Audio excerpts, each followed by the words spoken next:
পৃথিবীতে কার কাছে ধর্ম আছে, কার ধর্মটি বড় সেটা জানেন? যিনি ধর্ম সম্পর্কে জেনে শুনে আচরণ করে তার কাছে ধর্ম আছে, এবং আচরণ করেন বিদায় তার ধর্মটা হচ্ছে সবচেয়ে বড় ধর্ম। একটি কথা জেনে রাখুন, একটা তরকারিতে যদি সারাটা দিনভর একটা চামচ যদি চুপায় রাখেন, সেই চামচে কোনোদিন বলতে পারবে না তরকারির স্বাদটা কী জিনিস। ঠিক তদ্রূপ মানুষ যত কোরআন সম্পর্কে জানুক না কেন বা এই গীতার সম্পর্কে জানুক না কেন, তো ওগুলোর মধ্যে যদি সারাটা দিন কিতাব নিয়ে যদি বসেও থাকে, যদি তার জ্ঞানের মধ্যে যদি আয়ত্তে যদি না আনে, তাহলে সে চামচের মতো হয়ে থাকবে।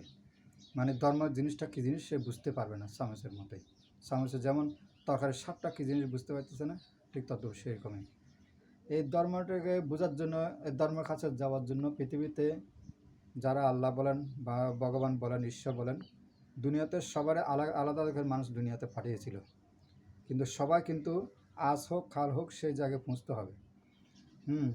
কারণ একটা জিনিস চিন্তা করে দেখুন, কেমন করে যাবে সবাই চিন্তা করে দেখুন। প্রতিটি ধর্মের মধ্যে হত্যা না করার জন্য, চুরি না করার জন্য, মিথ্যা কথা না বলার জন্য, কোনো নেশা না করার জন্য এগুলো বলেছে। তো যেহেতু বলেছে সেহেতু মানুষের প্রতিপালন করছে, যারা যারা পালন করছে। তো এগুলোর কারণেই মানুষ কিন্তু মানুষের রূপ নিয়ে আছে।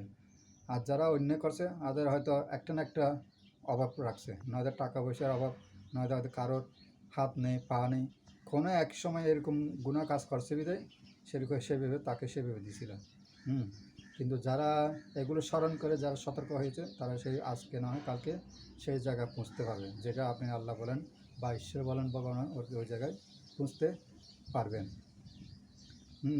তো সেজন্যই আপনাদেরকে বলি আরেকটা কথা, যেমন আপনি যদি এগুলো যদি সতর্ক যদি না হন বা প্রতিপালন যদি না করেন, কিসের মতো হবে জানেন? একটা গাছের উপর একটা ছোট্ট একটা ঝাড় কিন্তু অনেক সময় উঠে যায়, অন্য মানে ভিন্ন ধরনের ঝাড় আর কি, এগুলো আমরা ফরগাছা বলা হয়।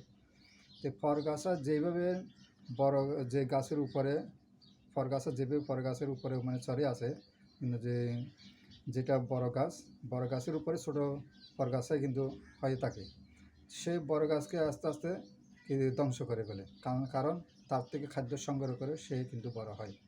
তো ঠিক তো ধরুন মানুষের জীবনের মধ্যে যারা যারা গুণা কাজ করতেছে, এই গুণাটা যদি নিজেরটা নিজে ধরতে না পারলে, সেই গুণও কিন্তু একদিন নিজে কী করবে, ধ্বংস করে ফেলবে। কোন সময় বিগত পারো কেউ নিজেও জানতে পারবে না। তো সেজন্য বলছে ভাবিও করিও কাজ, করিও ভাবিও না। সময় থাকতে থাকতে মূল্য দিতে বলছে। সময় কারোর জন্য অপেক্ষা করে না। তো সময় থাকতে সবাই মূল্য দিন।